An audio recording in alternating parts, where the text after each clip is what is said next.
September 8, 1944. Pont-à-Mousson, France, the Moselle River. Colonel Friedrich von Mellenthin, Chief of Staff to General Hermann Balck's Army Group G, stood on the eastern bank watching American engineers construct a bridge with unprecedented speed. In the operations diary that evening, he would write words revealing the Wehrmacht's growing alarm. The enemy's bridge-building capacity has exceeded all calculations. They establish multiple crossings simultaneously, completing construction before our artillery can effectively respond. If you're enjoying this deep dive into the story, hit the subscribe button and let us know in the comments from where in the world you are watching from today. What Mellenthin witnessed was transforming modern warfare. Across an 800-mile front, American engineer battalions were demonstrating that rivers no longer dictated military operations. The Wehrmacht's centuries-old doctrine of river defense was becoming obsolete in real time. Between August 1944 and May 1945, American engineers would construct more than 300 major river crossings supporting the Allied advance into Germany. German intelligence initially tracked 119 bridges during Patton's autumn offensive alone, a number that seemed impossible until it was surpassed week after week.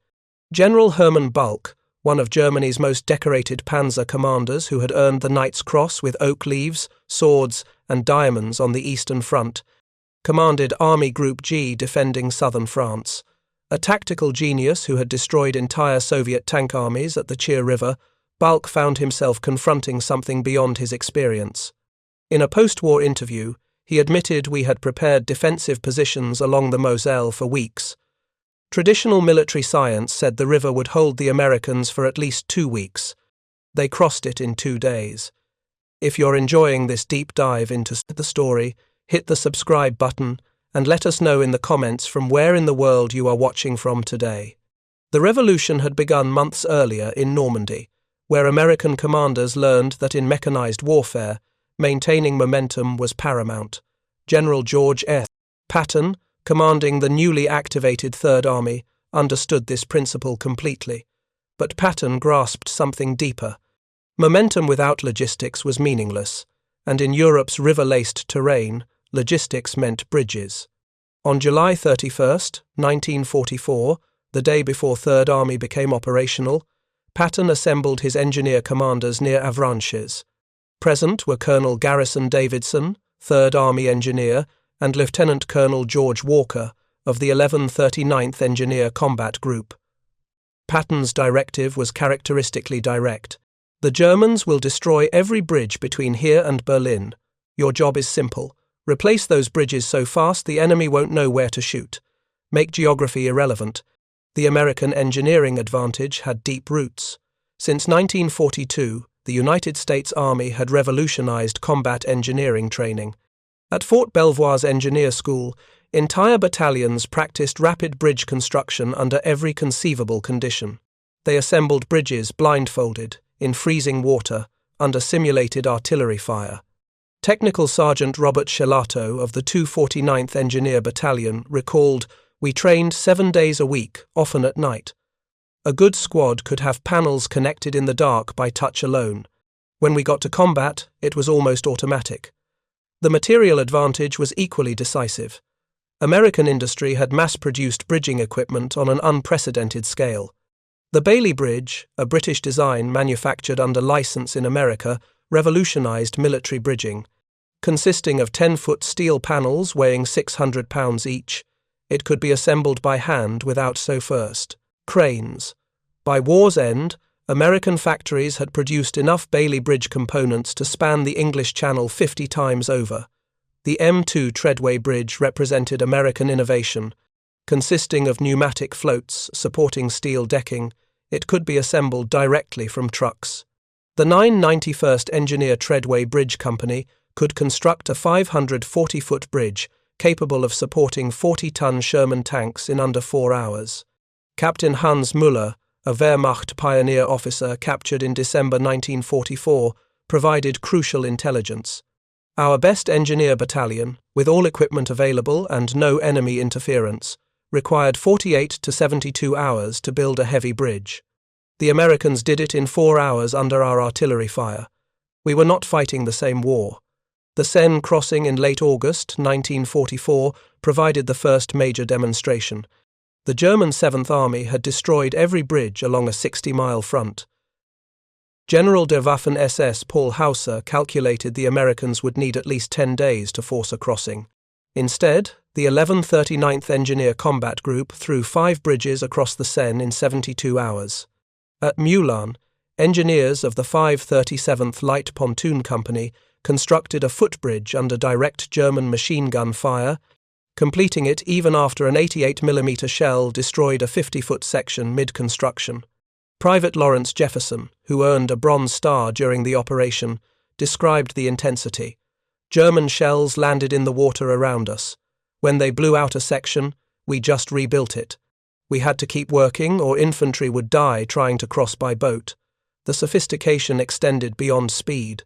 The 161st Chemical Smoke Generating Company could blanket an entire river valley in dense smoke within minutes. Counter-radar units immediately located German guns when they fired, directing devastating artillery responses. Lieutenant Wilhelm Hoffmann of Artillery Regiment 17 explained German frustration. We would calculate firing solutions. Suddenly, thick smoke would cover everything. We fired blind. When it cleared hours later, completed bridges with tanks already crossing faced us. The Moselle River operations in September 1944 demonstrated American engineering dominance fully. The river presented formidable obstacles 200 feet wide. Steep banks, swift current, extensive German fortifications. General Bulck had positioned the 46th Panzer Corps along the Moselle, confident the river would halt Patton's advance.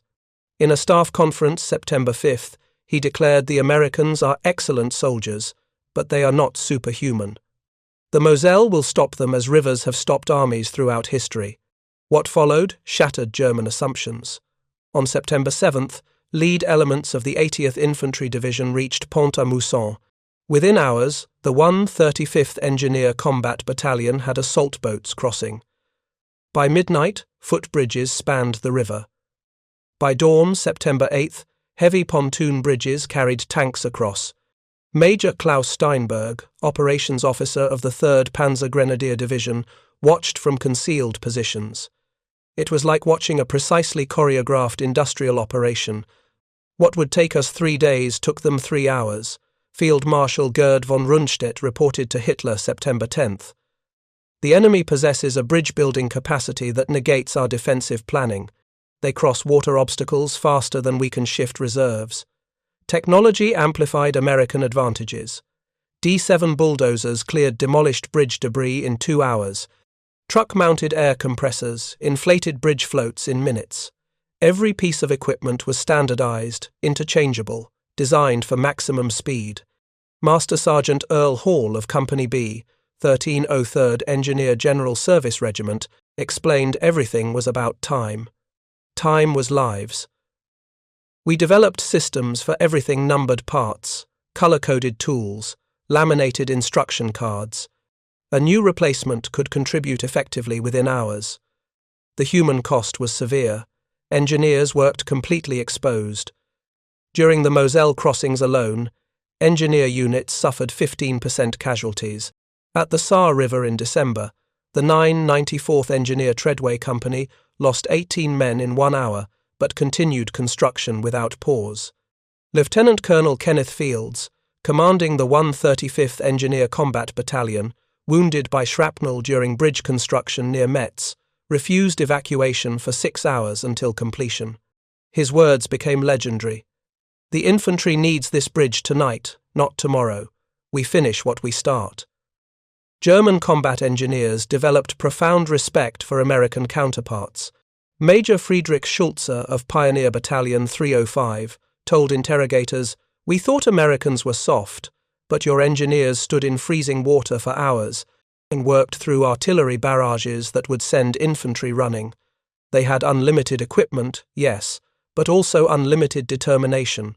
The Rhine crossing operations in March 1945 represented the culmination. The capture of the Ludendorff Bridge at Remagen on March 7th was fortunate but revealed American adaptability. Despite German artillery, air attacks, and V-2 rockets, American engineers immediately began supplementary bridges. When the Ludendorff Bridge collapsed March 17th, 8 additional bridges already spanned the Rhine at Remagen. Patton's crossing at Oppenheim demonstrated deliberate American engineering might.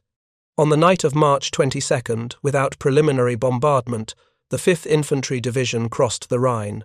By dawn, March 23rd, engineers had completed a 1,000-foot heavy pontoon bridge. Within 48 hours, 3 major bridges carried a Third Army across. Colonel Hans Fels, chief engineer of Army Group B, captured in April, testified, "You must understand, we were excellent engineers, but your engineers operated differently. They brought industrial production to the battlefield. While we calculated loads and stress points, they were already driving tanks across completed bridges." Statistics told the story. March 1945 alone, American engineers constructed 62 bridges across the Rhine and tributaries. The longest, a 1,900-foot Bailey Bridge at Moselle, was completed in 9 hours 30 minutes, despite continuous German fire. These bridges carried over 1 million men and 300,000 vehicles into Germany's heart. Beyond bridges, American engineers transformed the battlefield. They built 17,000 miles of roads, cleared millions of mines, constructed 121 airfields, repaired 8,000 miles of railroad track. If you find this story engaging, please take a moment to subscribe and enable notifications. It helps us continue producing in-depth content like this. The organizational philosophy proved crucial. American engineers operated with remarkable autonomy. A sergeant could make decisions requiring a captain's approval in the Wehrmacht. This decentralized decision-making combined with standardized equipment created unprecedented flexibility. Colonel Wilhelm Wiebig, former Chief of Staff of German 5th Panzer Army, observed your army was an industrial democracy in uniform. Every soldier understood the mission and could act independently. Our army remained aristocratic, orders flowed down. Initiative was discouraged. Traditional defensive doctrine assumed rivers provided time to reorganize. American engineering eliminated that time. General Hasso von Manteuffel explained in previous wars, reaching a major river meant operational pause. Against Americans, no such pause existed. They pursued across rivers as if they were lines on maps. The impact on German morale was catastrophic. Young Wehrmacht soldiers watched engineers build bridges under fire that German engineers couldn't build in peacetime. Lieutenant Martin Jennings wrote from captivity, "We were told Americans were cowards relying on material superiority, but I watched their engineers build while shells fell among them. When one man fell, another took his place without hesitation."